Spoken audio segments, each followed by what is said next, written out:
Coca-Cola originated in 1886 when a pharmacist named John Pemberton, who was invented a syrup that mixed it with carbonate water, served it as a cure for hangovers. His bookkeeper, Frank Robinson, named it Coca-Cola and designed a unique logo. The first advertising appears in a newspaper, announced the new drink as delicious and refreshing. From 1905 to 1918, Coca-Cola focused on protecting its unique product and brand from copycats by doing the advertisement emphasizing on Coca-Cola authenticity and create the distinctive signature control bottle shape in 1916. In 1950, Coke became the first product to appear on the cover of Time magazine. In the 70s, Coca-Cola touched the heart of a generation with a TV spot of Hilltop, "I like to buy the road of Coke." In 1982, Diet Coke, the very first extension of the Coca-Cola, was introduced. It became the top low-calorie drink in the world in the next 2 years. In 1985, a new taste Coca-Cola was launched, the first change in formulation in 99 years in order to compete with Pepsi. Unfortunately, it soon became very clear that the wider public had a deep emotional attachment with the original product. Therefore, the classic Coke was being brought back. From 1990s to now, Coca-Cola tried to create a sustainable framework for the future and building on existing relationships with global sports events. It has remained dedicated to offering quality drinks for every lifestyle and occasion. Currently, Coca-Cola continues to grow its popularity, and there are now 1.9 billion of Coca-Cola Company products served every day. With 94% global recognition and the distribution in over 200 countries, Coca-Cola has become the most recognized trademark globally. In 2015, Coca-Cola commanded a massive 48.6% of the global market share in the industry and was valued at $78,423 million according to the Interbrand statistics. I like wonderful brands. You got to take care of them, but if you take care of a great brand, it's forever. Coca-Cola's brand equity wasn't built overnight. Every step the company took in these past 130 years has led them to achieve the leadership position it holds today. Each of these steps or actions were part of the building blocks that address 4 fundamental questions for customers. Who are you? What are you? What about you? And what about you and me? These 4 questions refer to the brand identity, meaning, response, and relationship, respectively, as identified by Keller in his brand equity pyramid. Brand identity is about recognition, recall, and the ease with which the brand comes to mind in different consumption contexts. Coke is synonymous with its product category and is probably the most recognized brand in the world. We asked consumers and they responded as follows. Coke. Coke. Coke. Coca-Cola. Coke. Coke. Coca-Cola then created meaning for the brand through performance and imagery-related considerations that were formed both through experience with Coke but especially through advertising. Coca-Cola met customers' performance-related needs by providing freshness, good taste, and consistent quality across all its distribution points. More importantly, Coke was able to build extremely powerful imagery around its brand. Coke was very good at storytelling with a social purpose. In the late 60s, following race riots, they printed an ad featuring black and white boys on a segregation bench. During World War II, Coca-Cola built distribution centers in Europe with the help of the American government. This was a key strategic move in the company's internationalization, but was also very important for Coke's branding. Soldiers saw Coke as their only connection to their homes and loved ones. Coke became synonymous with America and Americans. Even today, Coke continues to tackle social issues such as the immigration of Latinos into the US.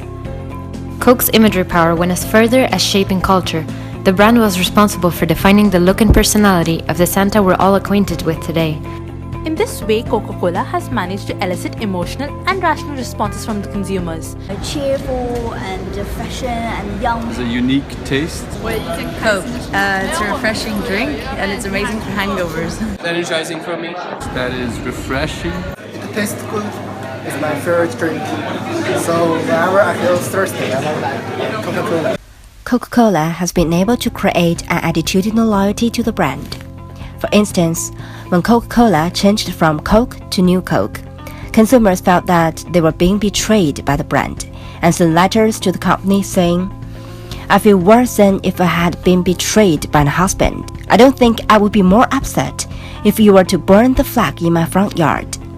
Consumers truly believed that the brand belonged to them and not to the company. It became a love mark, commanding high love and respect from the customers.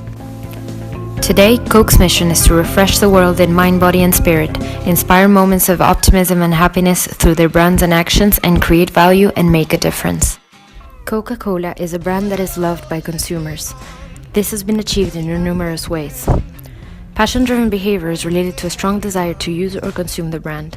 Coke, for instance, has used packaging to incite desirability with its personalized cans and bottles, giving people a reason to want to invest time and resources in getting a Coke.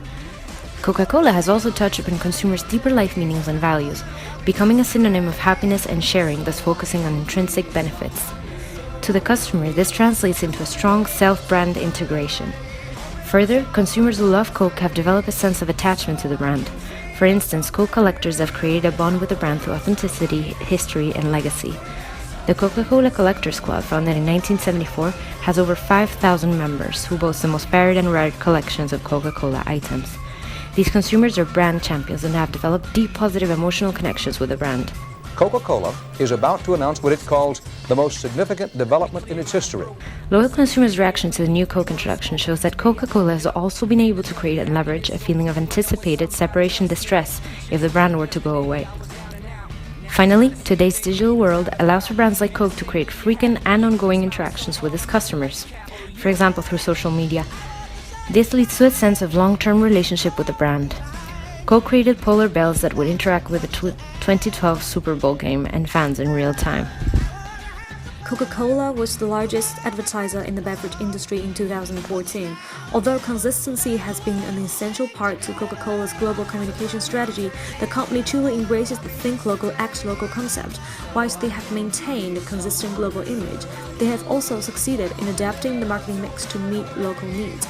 A Malaysian-based Coca-Cola executive described localizing Coca-Cola's advertising as wrapping a ceremony around a global idea. Coca-Cola has a history of partnering up local agencies who have much more knowledge of that particular market. This is in line with the company's current value of collaboration, which focuses on leveraging collective genius. In China, Coca-Cola modified the brand name into local language with the closest pronunciation. Coca-Cola in Chinese means delicious and happy. Coca-Cola has been known for its iconic and successful communication campaigns, such as the Open Happiness campaign, whose idea came from the previous campaign, The Coke Side of Life. This campaign has been going for 6 years and was used as a base to launch others, such as Share a Coke. Brand extensions have also been an important aspect of Coca-Cola's brand growth strategy. The Coke line was first expanded in 1982 when it enters the low-calorie soft drinks market with Diet Coke. Since then, line extensions have included lime, cherry, vanilla flavored Coke, caffeine-free Coke, Coke Zero, with the latest introduction being Coke Life in 2013, a Coke with plant-derived sweetener stevia. These extensions were made within the existing product category, but has targeted different segments, such as diet soda consumers. The Coca-Cola Company has been extending their product portfolio beyond the Coke brand, introducing Fanta, Sprite, coconut water, and iced tea, to name a few drinks. Further, the Coca-Cola Foundation serves as an important brand extension into corporate social responsibility activities. They have been involved in a number of social-related issues, such as water conservation, the empowerment of women, climate protection, sustainable packaging, human and workplace rights, and sustainable agriculture. A rising issue for Coke is related to health concerns. This could be detrimental to the brand, as people perceive Coke as an artificial and unhealthy product that fuels obesity and diabetes due to its high sugar and calorie content. Coke launched Coca-Cola Life in an attempt to respond to this issue. As a section of the market that Coca-Cola has managed to create this notion of heritage, and who have incorporated the values of Coca-Cola into their own self-concept are aging, it is important for the company to target the younger generation. Coca-Cola has started doing this through its new 2016 campaign, Taste the Feeling. The new advertisements display situations and images that resonate with the youth. Coca-Cola needs to be able to invoke the same associations amongst the younger generation as it had done in the past. Taste the feeling.